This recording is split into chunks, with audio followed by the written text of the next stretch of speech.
बिस्मिल्लाहिर्रहमानिर्रहीम। SLP Sturm Liouville problem, और हमने इसके 2 प्रॉब्लम कर लिए थे। आज हम करते हैं प्रॉब्लम नंबर 3, और वो ये वाला है y double dash plus lambda y is equal to 0, और ये हमारे पास बाउंड्री कंडीशंस हैं। एक ये है और दूसरी ये है।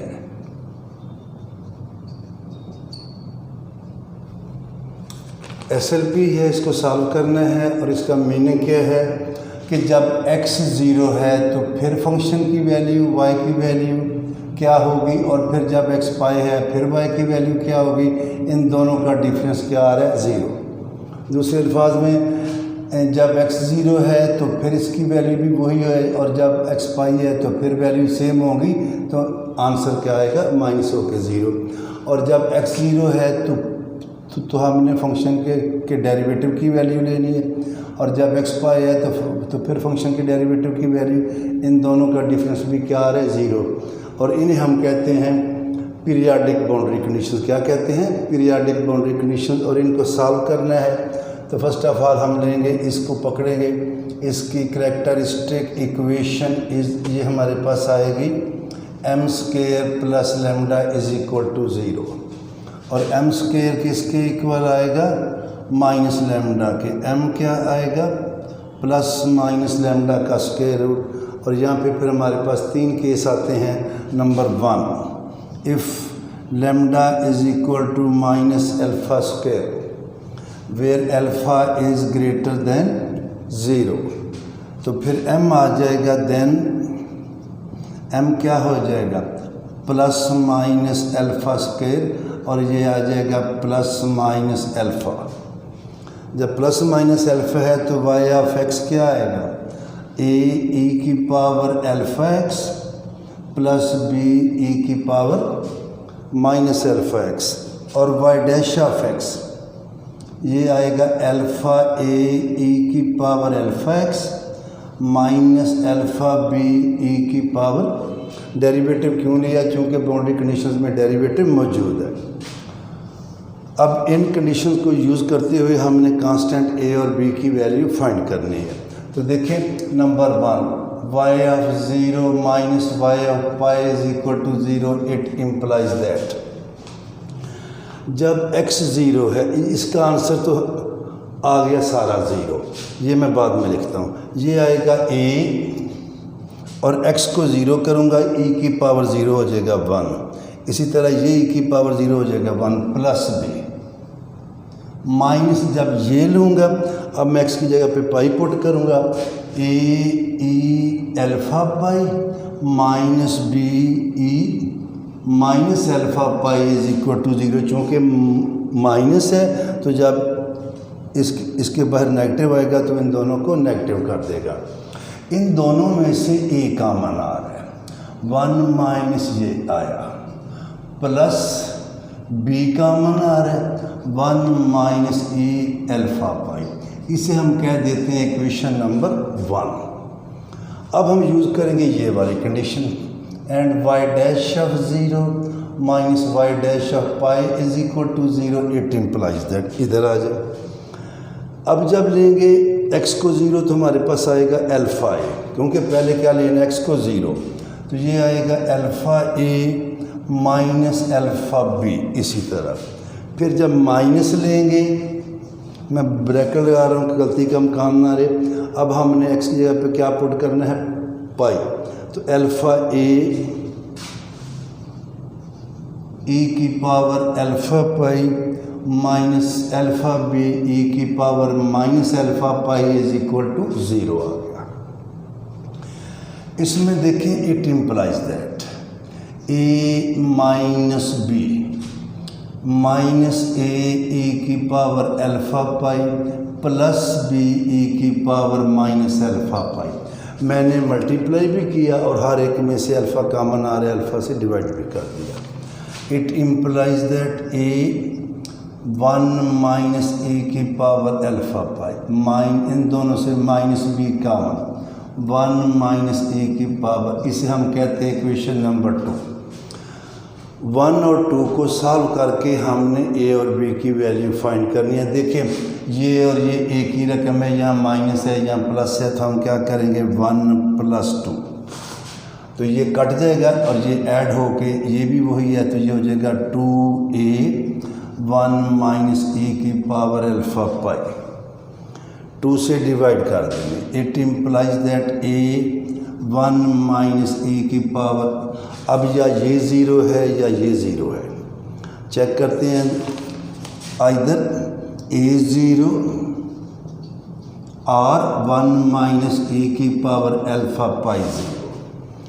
अब अगर ये ज़ीरो हो तो e की पावर अल्फ़ा पाई क्या आएगा 1, और ये तब 1 आता है जब इसकी पावर ज़ीरो हो। पाई तो ज़ीरो नहीं हो सकता, अल्फ़ा ज़ीरो हो, अल्फ़ा ज़ीरो होगा तो ये 1 आएगा। अल्फ़ा तो ज़ीरो है ही नहीं, अल्फ़ा ज़ीरो हो जाए तो लैम्डा ज़ीरो आएगा, वो तो अगला केस है। हमने क्या लिया अल्फ़ा ग्रेटर दैन ज़ीरो, तो इट इम्प्लाइज दैट लिख लें alpha = 0, this case not possible, this case not possible, तो ये वाला केस पॉसिबल नहीं होगा। जब ये नहीं होगा तो फिर हमारे पास ऑप्शन ये बचा कि a = 0, तो फिर हमारे पास आएगा so we have a = 0, put in 1, चाहे 1 में पुट करें चाहे 2 में पुट करें। जब a 0 है इसमें पुट करेंगे तो जैसे ये किया इसी तरह b भी क्या आ जाएगा 0, a भी 0 आ गया, b भी 0 आ गया। हमारा सॉल्यूशन था ये वाला a e की power alpha x b e की पावर। जब ये दोनों 0 आ गए, इसका जब a और b दोनों 0 आए तो इसका मतलब है कि we have trivial solution, we have trivial solution.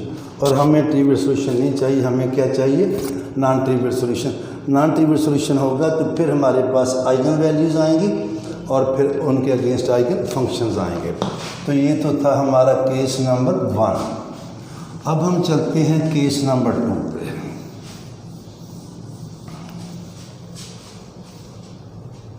Number 2 है केस नंबर 2, था हमारे पास इफ़ लैम्डा = 0 देन m था हमारे पास प्लस माइनस ये चीज़।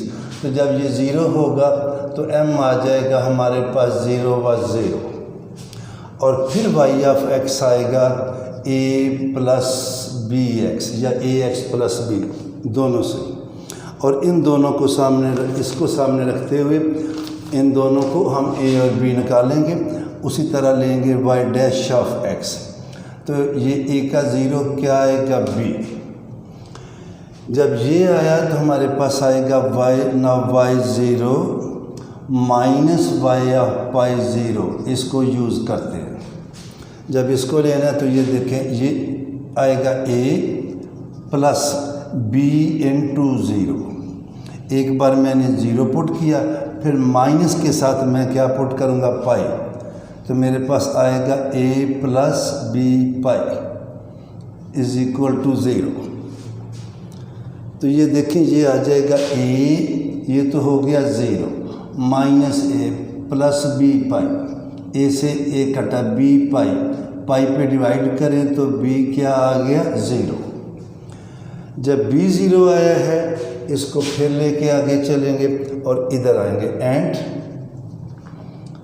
y'(0 minus y'(पाई = 0। अब इधर आ गए, जब इधर आएंगे दोबारा और इसमें आएंगे, पुट करें 0 तो ये हमारे पास b का b रहेगा, पाई पुट करें माइनस b तो 0 = 0। तो हमारे पास b 0 आ गया, a की वैल्यू नहीं आई, लिहाजा इसको यहाँ पुट करेंगे। So solution is y(x) = a constant आया है, और इसको हम थोड़ा सा मज़ीद कर लेंगे। आपको पता है कांस्टेंट की हम कोई वैल्यू ले लेते हैं, जनरली क्या ले लेते हैं 1। और ये जो सॉल्यूशन आया है ये कब आया है, when lambda was equal to 0, और इन्हीं वैल्यूज़ को हम क्या कहते हैं, आइगन वैल्यूज़। ज़्यादा हो तो हम लिख लेते हैं लैम्डा एन, और इसको लिख लेंगे so for eigenvalue lambda naught is equal to 0, eigenfunction is phi naught x किसके इक्वल है, A. If A is equal to 1 we take A is equal to 1, तो फाई नॉट ऑफ एक्स क्या आ गया, 1 ए की value है। तो इस जो है ये जो आया है केस हमारे पास, ये आइगन वैल्यू लैम्डा नॉट किसके इक्वल है, 0। This eigenvalue is simple, A की फिक्स आंसर आ गया। और जब ये फिक्स आंसर आ गया तो इसके against and so it's eigen function and it's eigen function is of dimension, इसके बाद मैं लिख रहा हूँ इज ऑफ डायमेंशन 1। तो ये क्या है, ए की वैल्यू है फिक्स है, इसके अगेंस्ट हमारे पास आ गया है आइगन फंक्शन। ये आइगन वैल्यू है और ये आइगन फंक्शन। अब हम चलते हैं केस नंबर 3, और जब केस नंबर 3 पे आएंगे तो फिर हम लेंगे lambda is equal to alpha square. Case number 3, let lambda is equal to alpha square, then M क्या होगा, प्लस माइनस अल्फा स्क्वायर ये था, तो एम आ जाएगा plus minus iota alpha. M क्या आएगा, प्लस माइनस आयोटा अल्फा। और फिर वाई ऑफ एक्स क्या आएगा, A cos of alpha x plus B sine of alpha x. इसको देखते हैं जी, इसका जब डेरिवेटिव लेंगे तो हमारे पास आएगा काज है minus alpha A sine alpha x plus alpha B cos alpha x. और दोबारा इन कंडीशन को यूज़ करेंगे and now y of 0 minus y of pi is equal to 0, it implies that, जब इसको यूज़ करेंगे इधर आ जाओ, x को 0 लेना है, काज ऑफ 0 होता है 1, काज ऑफ 0 क्या होता है 1, हमारे पास आएगा a इंटू 1 और साइन ऑफ 0 है 0। फिर लेना है minus pi, minus a cos of alpha pi minus A cos of alpha pi minus B sine of alpha pi is equal to 0। समझ आ रही, ये है ए, जब ये 0 लेंगे काज ऑफ 0 1 होगा, ये बी है साइन ऑफ 0 क्या होता है 0, ये हो जाएगा A minus A cos of alpha pi minus B sine of alpha pi. तो ए का 1 minus cos of alpha pi minus B sine of alpha pi. इसको भी मैं कोई नाम 3 का दे देता हूँ।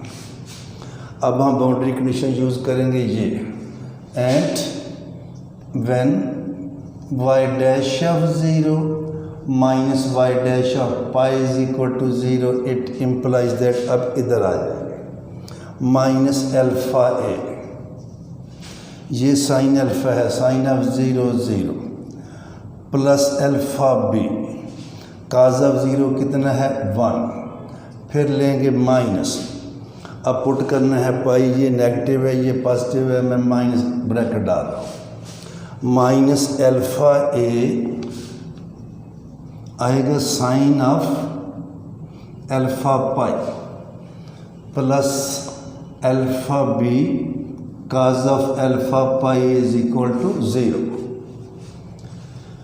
इसको जब सॉल्व करेंगे तो ये आएगा minus alpha plus alpha B plus alpha A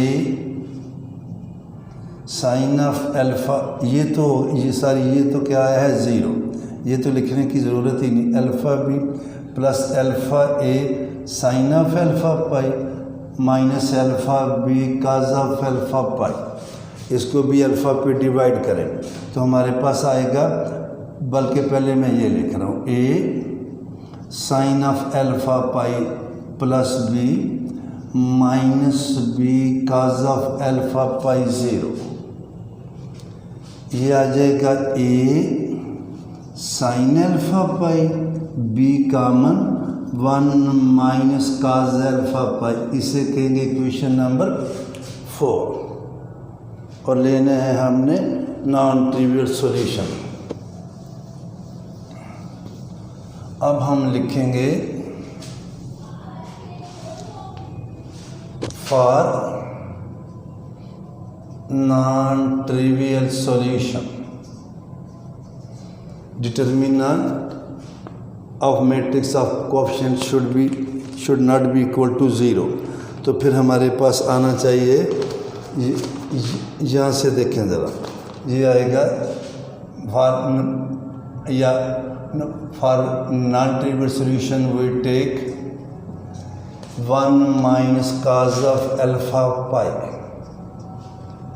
minus sine of alpha pi, A B को छोड़ के बाकी लेना है। ये आएगा sine of alpha pi 1 minus cos of alpha pi, this is not equal to 0, बल्कि दिस इज इक्वल टू क्या लेना था 0। नॉन ट्रिवियल सॉल्यूशन के लिए ये किसके इक्वल होता है 0। अगर 0 के ना इक्वल हो तो फिर तो नॉन ट्रिवियल सॉल्यूशन एग्जिस्ट ही नहीं करता, फिर क्या करते हैं ट्रिवियल। तो जब इनको मल्टीप्लाई करेंगे हमारे पास आएगा 1 इसका स्क्वायर माइनस माइनस प्लस हो जाएगा sine square alpha pi equal to 0। यह आएगा 1 cos square alpha pi minus 2 cos alpha pi sine square alpha pi 0। ये और ये मिलके हो जाएगा 1, आएगा 1 प्लस 1, ये चीज़ 1 1 क्या हो जाएगा 2 पे इसको कर देते हैं डिवाइड, तो आएगा 1 minus cos of alpha pi 0। क्या आ गया 1 minus cos of alpha pi 0 होगा तो नॉन ट्रिवियल सॉल्यूशन आएगा। लिहाजा हमारे पास आएगा फिर आगे, it implies that cos of alpha pi is equal to 1, और काज 1 कहाँ पे आता है लॉन्ग पॉजिटिव एक्स एक्सिस। जब एंगल 0 होता है 2 पाई होता है 4 पाई सो 1, तो इट इम्प्लाइज दैट अल्फ़ा आएगा 2n। अल्फ़ा क्या आएगा और n belongs to z, cos of 2n पाई इज इक्वल टू 1 के इक्वल होता है। तो हमने लिया था जो है वो lambda is equal to alpha square. So eigen values are alpha, ये चूँकि एक वैल्यू नहीं है अल्फ़ा की, इनफाइनाइट वैल्यू है, तो हम लिखेंगे लैम्डा n अल्फ़ा स्क्वायर था 2n का square which is equal to 4n square व n बिलोंग्स टू z। और यहाँ भी देखें ये n का स्क्वायर है, जैसे जैसे n की वैल्यू पुट करेंगे it implies that are eigen values are positive, और इनके अगेंस्ट अब हम लेंगे आइगन फंक्शन और इनके अगेंस्ट आएंगे। So eigen functions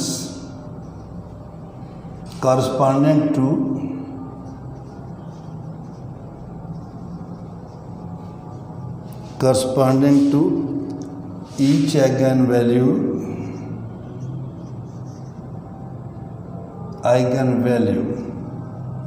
lambda n r। हमारा सॉल्यूशन था y of x is equal to a cos of alpha x plus b sine of alpha x। तो हम इनको कर देंगे, हमारे पास जो आइगन फंक्शन आ जाएंगे phi n of x, a cos of alpha x and phi n of x b sine alpha x। अब ये जो है मैंने लहदा क्यों लिखा, एक्चुअली आपको पता है क्वाड्रेटिक इक्वेशन हो तो उसके दो रूट आते हैं। यहाँ भी जो भी होती है डिफरेंशियल इक्वेशन ऑफ ऑर्डर 2, उसके दो सोल्यूशन आते हैं। ये भी सोल्यूशन होता है, ये भी सोल्यूशन होता है। जब इस इक्वेशन को सॉल्व करते हैं तो उसका जो है y1 भी सोल्यूशन होता है, ऐसे लिख लें, और ये भी होता है। फिर अगर ये सोल्यूशन है, ये सोल्यूशन है, तो उसका जनरल सोल्यूशन इन दोनों की लीनियर कॉम्बिनेशन में लिखा जाता है। इसी तरह ये भी सोल्यूशन है, ये भी सोल्यूशन है, तो ये है जनरल सोल्यूशन। लिहाजा जब इनको अलग जो है ये लिखेंगे आइगन फंक्शन, ये अलग आइगन फंक्शन हो जाएगा और ये अलग आइगन फंक्शन हो जाएगा। और इसे हम कर देंगे थोड़ा सा मज़ीद आगे, it implies that phi n of x, इसे मैं कर रहा हूँ, अल्फ़ा कितना है, अल्फ़ा आया था हमारे पास 2nx और इधर है phi n of x sine of 2nx, by taking a is equal to b is equal to 1। तो पहले जो क्वेश्चन किए थे उनमें ईच आइगन वैल्यू के अगेंस्ट एक फंक्शन आता था। जब आप लेंगे ये लैम्डा 1 तो इधर जो ये क्या आएगा लैम्डा 1, n को रखेंगे 1, 4 आ जाएगा। इधर भी n को रखेंगे 1, हमारे पास आ जाएगा cos ऑफ 2x। तो e का आंसर आता था। अब ईच आइगन वैल्यू के अगेंस्ट हमारे पास दो आइगन फंक्शन आ रहे हैं। कितने आ रहे हैं, 2। तो ये आंसर आ चुका है। एंड पे सिर्फ हम लिखेंगे so for all eigen values there are 2 linearly independent eigenfunctions. There are 2 linearly independent eigenfunctions and they are not unique. जब 2 आ गए तो फिर यूनिक तो नहीं होंगे। ये हम तो ये थे हमारे आइगन वैल्यूज़ और ये इनके अगेंस्ट क्या थे, आइगन फंक्शंस।